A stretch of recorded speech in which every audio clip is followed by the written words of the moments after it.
Bonjour, j'espère que vous allez bien. Ravi de vous retrouver pour ce nouvel épisode de Reprendre la mer avec Interentreprise. Vous vous souvenez? Nous allons vous faire aimer la mer.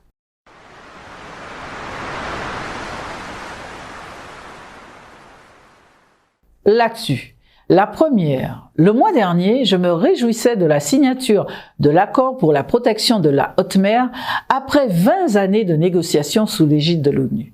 Même si le texte final n'est toujours pas paru et qu'il devrait être ratifié par les États avant d'entrer en application, ne gâchons pas notre plaisir, surtout que notre gros morceau est en discussion en ce moment.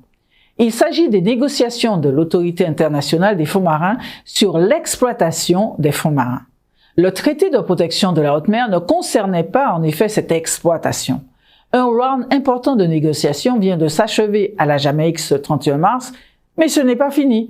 Les négociations doivent encore aboutir à un accord avant le mois de juillet. Pour bien comprendre l'importance de l'histoire, avec ou sans accord, à partir de juillet, des licences d'exploitation pourraient être délivrées aux industriels par l'Autorité internationale des fonds marins. Elle a déjà délivré 31 contrats d'exploration, normalement, juste pour aller voir ce qu'il y a au fond de la mer. L'exploration a déjà commencé par exemple par l'entreprise canadienne The Metal Company dans la zone de Clarion-Clipperton dans l'océan Pacifique. Mais aucun contrat d'exploitation commerciale n'a jusqu'à présent été délivré. Si aucun accord n'est trouvé, l'exploitation pourra commencer, notamment pour aller chercher des nodules polymétalliques au fond de l'eau. Ce sont des petites boules de diamètre de 5 à 10 cm qui reposent à 6000 mètres de fond et qui renfermeraient des métaux d'un potentiel estimé supérieur à ceux qui existent sur Terre et qui pourraient rentrer dans la fabrication des batteries Li-ion. C'est donc la course au cuivre, au cobalt, au nickel et au manganèse qui commence au motif de la transition énergétique. Les associations environnementales militent pour que l'extraction industrielle ne commence pas à cause des méconnaissances de leur effet sur l'environnement fragile indispensable à l'équilibre de la planète comme le sont les fonds marins. En effet, outre le risque de destruction de ce puits de carbone qu'est le plancher océanique, les forages provoqueront des panaches de sédiments et des rejets de résidus miniers à la surface dont les impacts sont difficiles à prévoir. À suivre donc. Seconde actu. Le Fonds d'intervention maritime vient d'être reconduit en 2023 par le Secrétariat d'État à la mer. Il est doté d'un budget de 15 millions d'euros destiné à soutenir à l'échelle locale le développement d'activités marines. Un appel à projet a donc été lancé. Il se clôture le 16 avril prochain à 15 h, heure de France continentale pour être précis. Les projets retenus devront s'inscrire dans 3 axes. Petit 1, l'aménagement du littoral en faveur des activités maritimes. Petit 2, le développement de l'économie bleue et la planification. Petit 3, la formation au métier de la mer. Les organisations pouvant participer à cet appel à projet sont les collectivités, les associations, les établissements publics, les chambres de commerce, les groupements d'entreprises, voire des entreprises toutes seules, etc. À vos projets donc. Enfin, des turbulences importantes sont en train de se produire dans le domaine maritime mondial. Le transport par conteneur entre en effet dans un cycle dominé par une surcapacité jamais égalée jusqu'alors et le ralentissement brutal de la demande de transport et une reconfiguration des chaînes d'approvisionnement vers la proximité. Gros temps donc en vue pour certaines compagnies maritimes. À cela s'ajoute pour celles qui se sont diversifiées dans le transport aérien, comme CMA-CGM ou Maersk, des difficultés pour remplir les soutes de leurs avions cargo, d'où des liaisons annulées ou reportées. Les prochains mois seront sportifs dans la logistique, je vous le dis. Nous vous tiendrons informés.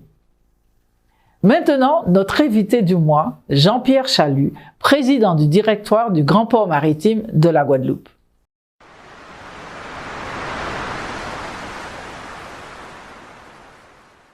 Bonjour Monsieur Chalut, comment allez-vous? Bonjour Madame, je vais très bien, je vous remercie. Alors vous êtes le président du directoire du Grand Port Maritime de la Guadeloupe. Donc comment se porte ce port? Quelle a été son activité en 2022? L'activité 2022 a été de bonne tenue, même s'il est en retrait par rapport à 2021. Nous faisons notre deuxième meilleur score de tous les temps. Donc nous sommes même très largement supérieurs à la moyenne des années. Je suis remonté jusqu'en 2016, donc à 3,9 millions de tonnes. Vous avez rattrapé 2019? Nous avons dépassé 2019. Dépassé 2019. Donc, donnez-nous quelques chiffres. Qu'est-ce que ça veut dire Alors nous l'avons dépassé assez curieusement et de manière paradoxale en 2021, où on a fait 4,2 millions de tonnes, qui est le meilleur score. Je dis assez paradoxal, puisque nous sommes encore au cœur du Covid, avec ces différents soubresauts, ces différentes difficultés logistiques qui ont pu apparaître ici ou là. Et en 2022, nous sommes légèrement en retrait par rapport à ce chiffre, à 3,9 millions de tonnes, mais ça reste un très très bon résultat. Et quelle est la partie de l'activité qui l'attire justement?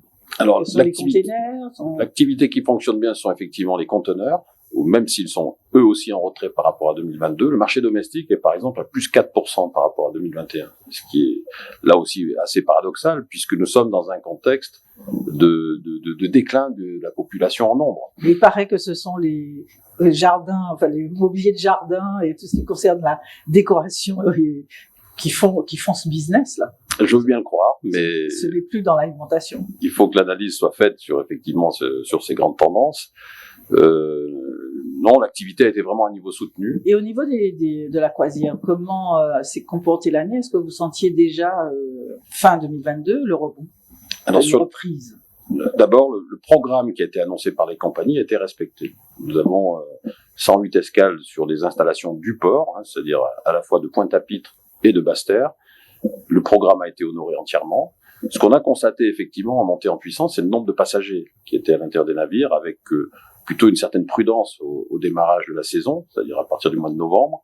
Mais là, nous sommes sur des bateaux qui sont plutôt bien remplis. Donc là aussi, vous devriez retrouver vos chiffres d'avant-crise. Alors, nous sommes déjà en train de préparer les saisons suivantes. Donc la saison 2023-2024 sera supérieure à celle de 2022-2023, atteindra pratiquement les chiffres de la saison 2019-2020, et l'année suivante, on l'espère encore meilleure. Donc le port, en tout cas, se prépare à des investissements. Et que vont-ils concerner? Qu'est-ce qui sera changé dans le port? Que vous avez un programme visiblement assez important. Alors, nous sommes sur un programme de requalification de nos infrastructures, notamment à Jarry. Il ne faut pas oublier qu'il y a également des investissements à Basse-Terre ou Marie-Galante sur l'ensemble de nos sites. Nous sommes un port d'archipel, et donc il faut prendre en compte l'ensemble des problématiques de notre archipel. Mais effectivement, le cœur de nos investissements sur les années qui viennent est sur Jarry, dans lesquels l'objectif pour nous est de permettre d'accueillir des navires de plus grande taille, plus chargés que ce que nous avions, ce à quoi nous avions à faire jusque-là. Vous allongez les quais, vous refaites les terre-pleins, vous creusez, vous faites quoi exactement? Alors, nous allongeons les quais, effectivement, dans un premier temps. Nous changeons un certain nombre de moyens de manutention qui vont permettre de travailler notamment des navires plus larges. C'est une problématique plutôt importante à la fois sur la Martinique et pour nous d'ailleurs. Ce sont exactement les mêmes problématiques. Et nous créons des terre-pleins supplémentaires pour pouvoir stocker un nombre de conteneurs plus important. Donc le volume complet, total de l'investissement est à quel niveau? Alors le volume est très important par rapport à ce que nous pratiquons habituellement. Il faut considérer qu'en moyenne, on porte ces dernières années au niveau du grand port maritime de la Guadeloupe environ 15 millions d'euros d'investissement par an.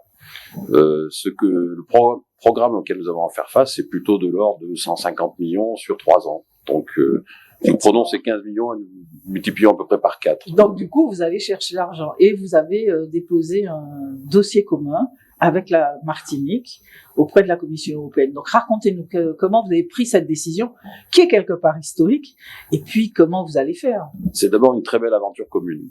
Nous avons, c'est déjà compliqué pour un établissement tout seul de déposer un dossier dans le cadre d'un appel au projet européen, qu'on appelle un call dans notre jargon. Quand on le fait à deux, c'est encore mieux. Mais ça oblige à se synchroniser, à échanger de manière très profonde, ce que nous avons fait avec les équipes de la Martinique, avec l'aide de consultants qui sont spécialisés. C'est une procédure qui ne s'improvise pas, qui nécessite une mobilisation complète des équipes. Nous avons également eu, il faut le noter, des lettres de soutien des partenaires locaux, de la région, de la CCI, Île-de-Guadeloupe, du MEDEF. Ils sont tous au courant que vous avez bossé ensemble. Et qui sont au courant que nous avons bossé ensemble. Et donc, c'était une belle démonstration d'union. C'est possible. C'est possible, et puis pour créer, pour ce qui concerne, nous, ce qu'on appelle le hub Antilles, qui va permettre de reconfigurer pleinement nos installations. Alors, qu'est-ce que c'est que ce hub Antilles, exactement? Quelle est la vision que vous développez ensemble? Alors, tout d'abord, nous sommes dans nos missions de base. C'est-à-dire que nous devons préparer nos infrastructures à l'évolution de nos trafics. Et l'évolution de nos trafics, elle passe, pour des questions réglementaires notamment, et des questions environnementales, par une augmentation de la taille des bateaux. L'objectif pour tout le monde est aujourd'hui de décarboner au maximum ces activités. Et donc, à la tonne transportée, d'avoir un impact moindre. C'est assez mathématique, assez simple. Pour ça, il faut augmenter la taille des bateaux, qu'ils aillent en général plus lentement, d'évoluer sur les carburants qui sont utilisés, qui seront beaucoup plus propres que ce que ça n'est le cas aujourd'hui. Mais ça a un impact sur nos infrastructures. Navires plus longs, plus larges. En profondeur, c'est à peu près la même chose que ce que nous avons jusque-là, mais ça nécessite une refonte complète de nos procédés d'exploitation. Est-ce que dans vos investissements, il y a également de l'adaptation au réchauffement climatique, vu que malheureusement les îles sont les premières touchées quand l'eau monte, fonte des glaces, etc. Est-ce que ça fait partie des éléments que vous avez travaillés? Alors vous avez totalement raison de souligner ce point-là. Tout d'abord, le port de la Guadeloupe, depuis plus de 5 ans, quasiment, même plus que ça, depuis 2016, porte un programme qui s'appelle Cayoli. Nous mettons environ entre 1 à 2 millions d'euros par an sur le sujet autour du réchauffement climatique, de la protection de la biodiversité. Donc nous avons des programmes assez lourds de restauration de mangroves, des barrières de corail, qui font partie des systèmes de protection de l'île, j'allais dire, par elle-même, par la nature, aidant à protéger nos installations. Mais derrière le sujet de l'adaptation de nos infrastructures, on doit aussi les préparer à ce qu'on nous annonce, c'est-à-dire avec des événements climatiques plus nombreux, de plus grande intensité, et qui, à un moment ou à un autre, vont avoir un impact sur nos activités. Donc il est important pour nous que nos infrastructures soient calculées et nos installations soient calibrées pour ce type d'événements dont on sait qu'ils sont maintenant inéluctables. Donc vous parliez tout à l'heure du hub. Donc qu'est-ce que c'est exactement? Comment vous imaginez les circuits? Parce qu'effectivement la Martinique n'est plus, ni la Guadeloupe, ne sont plus dans des lignes dédiées. Elles font maintenant partie d'un circuit. Donc comment vous imaginez quelle est votre vision à travers ce hub? Le schéma de desserte de nos îles a fondamentalement changé. Il est depuis à peu près 2019. On passe d'un système un peu pendulaire, anti-Europe, Europe-Antilles, à un schéma dans lequel nous sommes intégrés dans des escales beaucoup plus longues qui touchent maintenant l'Amérique du Sud, qui franchissent le canal de Panama pour certaines d'entre elles. Donc c'est un changement de paradigme qui est très important. C'est aussi une très belle marque de confiance de nos armateurs, de nos clients, et notamment de CMA-CGM qui comptent sur nos 2 ports de Martinique et de Guadeloupe pour traiter dans les meilleures conditions possibles ces escales. Et donc, à travers ce hub, on parle aussi de corridor vert. Qu'est-ce que ça veut dire? J'évoquais tout à l'heure le changement des carburants pour les navires. Aujourd'hui, ce sont avec des soutes qui sont assez soufrées, très carbonées. Demain, une partie de la flotte qui fréquentera nos installations sont motorisées au gaz naturel liquéfié. Ce qui, sur le plan du CO2, émet moins que ce qu'on a aujourd'hui. Mais demain, ces motorisations sont compatibles avec du biométhane. Et le biométhane est, lui, considéré comme un carburant extrêmement vert. Et je pense que nos 2 îles, de Martinique et de Guadeloupe, feront partie d'un corridor vert un peu inédit entre l'Europe et les Antilles. Et pour ne pas dire, c'est une première. Et donc, qu'est-ce que ça veut dire? Ça veut dire que ceux qui seront hors corridor vert, vu que d'après ce que je comprends, ces corridors permettent aux compagnies maritimes de remplir leurs obligations par rapport au réchauffement climatique, donc moins de soufre, etc. Et ce qui veut dire que demain, les ports qui seront hors des corridors verts risqueraient d'avoir des problèmes? C'est une très bonne question. C'est-à-dire que est-ce que ce schéma-là sera un procédé de sélection demain sur les escales? C'est possible. C'est effectivement tout à fait possible. Et donc, il faut se préparer et interroger, j'allais dire, nos différents clients sur leur politique, sur leur stratégie. Et je pense que il est très important pour nos 2 îles de se positionner sur cette partie-là, sous peine d'être exposé à des décisions autres. Oui, c'est un peu dramatique pour les destinations. Et donc, vous avez une actualité relativement chargée en janvier, donc non seulement le dépôt de ce dossier, et vous attendez visiblement les premiers retours en juin, je crois, c'est absolument de la Commission européenne. Absolument. Voilà, donc tout le monde attend. Vous êtes confiant? Je crois que nous avons fait un dossier solide. Alors après, il n'y a rien qui étaye ma confiance, puisque entre le dépôt du dossier le mois de juin, nous n'aurons pas de contact avec les équipes d'analyse. Donc c'est un travail qui est mené par la Commission européenne, sans audition, sans particularité, sans échange autour de tout ça. Donc nous avons un dossier solide, je pense, ensemble, Grand Port Maritime de Martinique et Grand Port Maritime de Guadeloupe. Nos équipes ont très bien travaillé, j'en profite pour les féliciter, mais la suite, il y en a encore. Hein. Et d'ailleurs, c'est le Grand Port de la Guadeloupe qui est chef de file sur ce dossier. C'est vous qui serez l'interlocuteur privilégié de la Commission, et après vous ferez entre guillemets votre cuisine avec la Martinique pour se répartir les choses en fonction des accords. C'est de la cuisine familiale. Bon. Donc il fallait définir un chef de file, c'est la procédure. Nos amis de la Martinique nous ont fait confiance, et donc à nous de l'honorer en retour en étant un partenaire extrêmement attentif. Alors, deuxième grosse actualité de janvier, vous avez signé une convention de partenariat avec Aropaport. Déjà, dites-nous ce que c'est que Aropaport.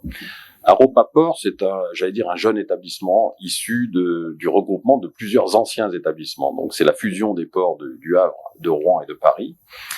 Aropa, Havre, Rouen, Paris, qui constitue un ensemble portuaire européen de très bonne taille, qui pèse, j'allais dire, dans le marché européen. Donc nous avons effectivement accueilli, dans le courant du mois de janvier, nos amis d'Aropa sur le territoire de la Guadeloupe, et nous avons signé une convention avec eux. Il y a un certain nombre de sujets sur lesquels ils sont en avance par rapport à nous, notamment la question de l'alimentation électrique de quai, sur la décarbonation de leurs activités et autres. Donc, il nous a paru important de pouvoir bénéficier de cette expérience, d'avoir des échanges entre nous et entre nos équipes sur ces parties-là. Donc, il me paraît très juste de travailler avec d'autres ports français. J'en profite pour signaler que nous accueillons en mars également le port de Dunkerque, dans lequel nous avons des échanges extrêmement réguliers avec eux, que ce soit en Martinique ou en Guadeloupe. Donc, nous sommes ravis d'être raccrochés à la sphère d'activité. Et là, pareil, ce sont des premières. Jusqu'à présent, chacun travaillait un peu. Qu'est-ce qui se passe? Comment ça se fait que des choses qui étaient impossibles hier, deviennent possibles aujourd'hui et puis se concrétisent? Vous avez signé des conventions, aussi bien en Martinique qu'en Guadeloupe. Ça aurait pu prendre une éternité, et là, vous êtes en train d'échanger. Donc, qu'est-ce qui fait que tout ça devient réel? Je pense qu'on peut pas, on peut pas tout réinventer. Donc, il y a d'abord un effort de pragmatisme. Donc, les bonnes idées méritent d'être échangées. Elles ne sont pas forcément duplicables. Simplement, c'est le partage d'expérience qui me paraît important de souligner. On est confronté, à la fois Martinique et nous, à des enjeux majeurs d'évolution de nos infrastructures. Il paraît important de s'appuyer sur des expériences, même si on peut pas prendre ce qui s'est fait chez Aropa, le caler sur nos infrastructures sans faire un petit travail d'analyse à la main. Donc, Monsieur Chalut, vous êtes, comme je le disais au départ, président du directoire du Grand Port Maritime de la Guadeloupe, mais vous avez aussi d'autres fonctions nationales. Vous êtes... Je préside de l'Union des ports de France, voilà, notre fédération des ports. La fédération de l'ensemble des ports. Et donc, ma dernière question, comment vous voyez l'évolution du transport maritime mondial? C'est-à-dire, là, on voit des choses qui se dessinent au niveau de la Caraïbe, puis de la Caraïbe française notamment, mais comment, en montant un petit peu au-dessus, les choses se positionnent, se présentent? On parle de changement de ligne maritime. Donc, qu'est-ce que ça veut dire et quelle est votre expertise là? Enfin, comment vous observez tout ça? Quelle est votre analyse? Tout d'abord, je pense que les ports français n'ont pas à rougir vis-à-vis de leurs concurrents européens et sur le continent européen notamment. On a aujourd'hui l'ensemble de nos ports qui sont engagés dans des démarches collectives. Le sujet qui va marquer tous nos activités, c'est la question de la décarbonation. La décarbonation du transport, des chaînes de transport, alors que ce soit maritime, logistique ou terrestre, seront des sujets sur lesquels les ports ont des rôles à jouer. Alors, on peut parler d'intermodalité quand on est sur le continent européen. Chez nous, ce sera des choses de nature différente, autour du transport, routier ou autre, sur lesquels on sera, attentif à ce que l'ensemble de notre activité, que l'on en soit responsable de manière directe ou pas, soit décarbonée. Ultime question, vous voyez les compagnies maritimes qui deviennent de plus en plus multimodaux, c'est-à-dire qui deviennent, ils sont dans aussi bien CMA CGM que Maersk, qui sont dans les mêmes stratégies, d'être compagnie maritime, mais aussi compagnie aérienne, dans la logistique, etc. Comment des responsables de port apprécient ces mutations importantes pour leurs clients?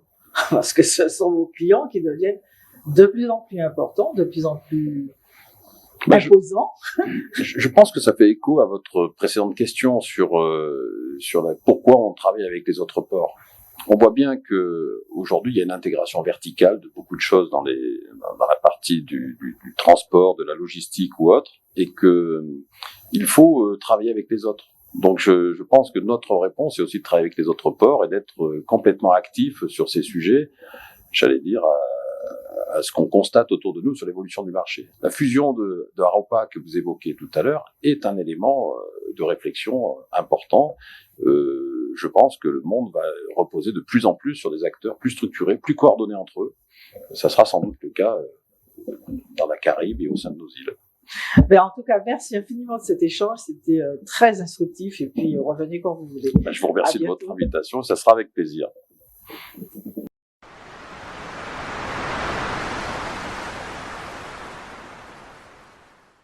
Place au métier de la mer. Aujourd'hui, rencontre avec le scaphandrier Gianni Sorrentino. Les scaphandriers sont en quelque sorte les éboueurs de la mer. Ils enlèvent de l'eau ce que les hommes y ont malheureusement laissé afin qu'elle redevienne belle. Un passionné qui vous incite à être plus respectueux de la mer. Bonjour, je m'appelle Gianni Sorrentino, j'ai 31 ans et je suis scaphandrier.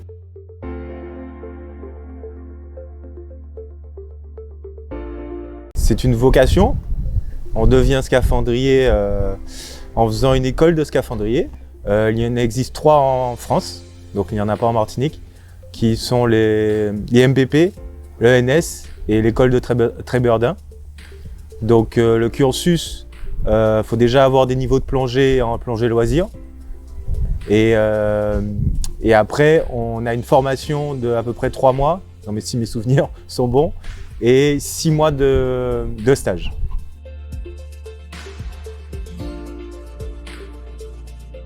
Soit on trouve directement une entreprise qui nous emploie, ou bien il y a plusieurs boîtes d'intérim où on va postuler et on va faire par mission.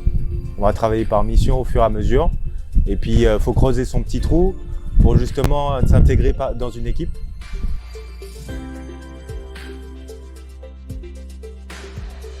Elles sont diverses et variées. Ça peut aller de l'entretien du matériel, la mise en place du matériel. Donc il y a 3 postes quand on est scaphandrier, parce que c'est une équipe de 3 minimum à 4. On a un tender, donc celui qui va fournir le matériel quand le plongeur est à l'eau, prendre le narguilé, le donner, enfin bref, faire toutes les tâches qu'il y a en surface. On a le COH, donc c'est la personne qui est en surface qui va gérer les gaz, la communication le tableau de décompression, donc calculer la décompression qu'il y a à faire. Et on a l'opérateur, donc le plongeur, qui lui va travailler sous l'eau.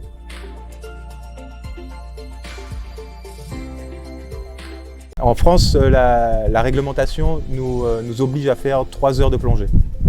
Et si on utilise du matériel qui est lourd, donc ça peut aller, si on a du matériel qui est 12 kg ou autre, notre temps de plongée est réduit par rapport à la pénibilité du travail.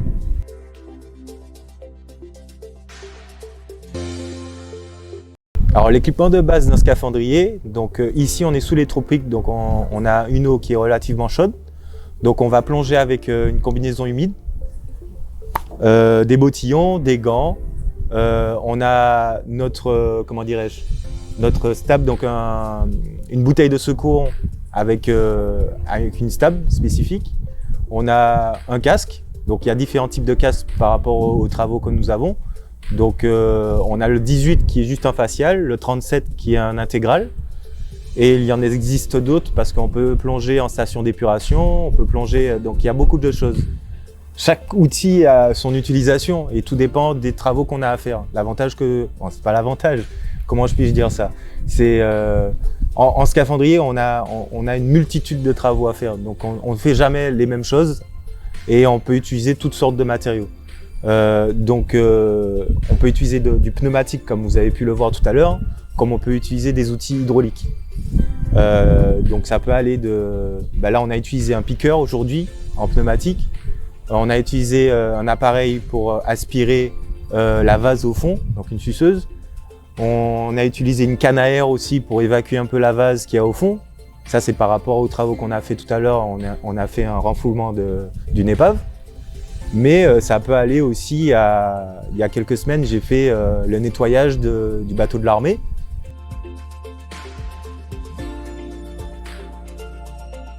Ce qui est intéressant dans ce métier, c'est qu'on ne fait jamais les mêmes choses.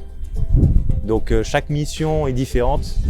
Et ce qui est bien, c'est que quand on est sous l'eau, c'est avec notre jugeote qu'on travaille. C'est-à-dire que c'est à nous de nous démerder pour trouver une solution. C'est pas aux collègues de nous dire quoi faire. Il faut avoir de la jugeote pour faire ce métier-là. C'est ça qui est bien. Donc dès que vous avez trouvé un obstacle, il faudra contourner ou trouver une solution pour pouvoir aller de l'avant, trouver une façon en l'occurrence l'épave là qui nous pose des problèmes. Donc on sait ce qu'on doit faire, ça prend du temps, mais au moins on avance.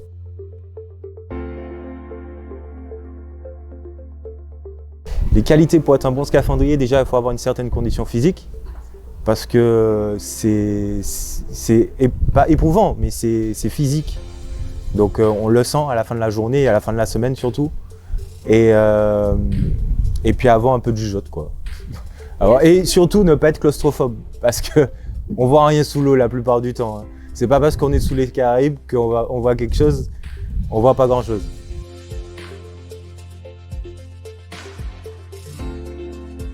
Alors oui, le diplôme a une certaine durée de validité, donc il y a un refresh à faire tous les 5 ans.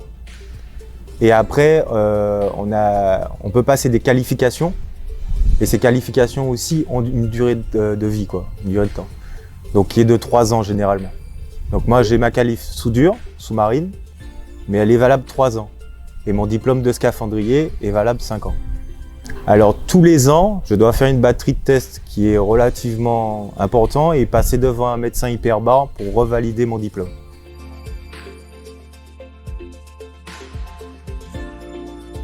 J'ai travaillé sur un château de Maintenon, où on était en train de refaire toutes les douves. On refaisait toutes les douves, donc on était en train de faire un barrage pour évacuer l'eau pour que les tailleurs de pierre puissent refaire les douves. Et j'ai découvert, là où j'étais en train de mettre les big bags pour boucher les douves, quoi, j'ai trouvé une caisse de munitions de la Seconde Guerre mondiale.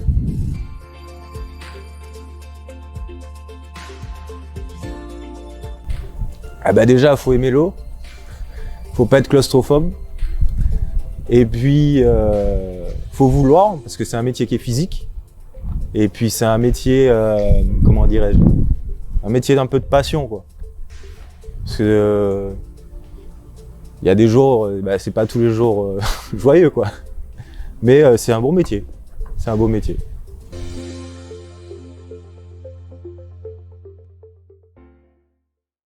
Voilà, reprendre la mer avec Interentreprise est terminé. Faites-nous vos suggestions sur reprendre la mer @interentreprise.com. On se retrouve en mai. Prenez soin de vous.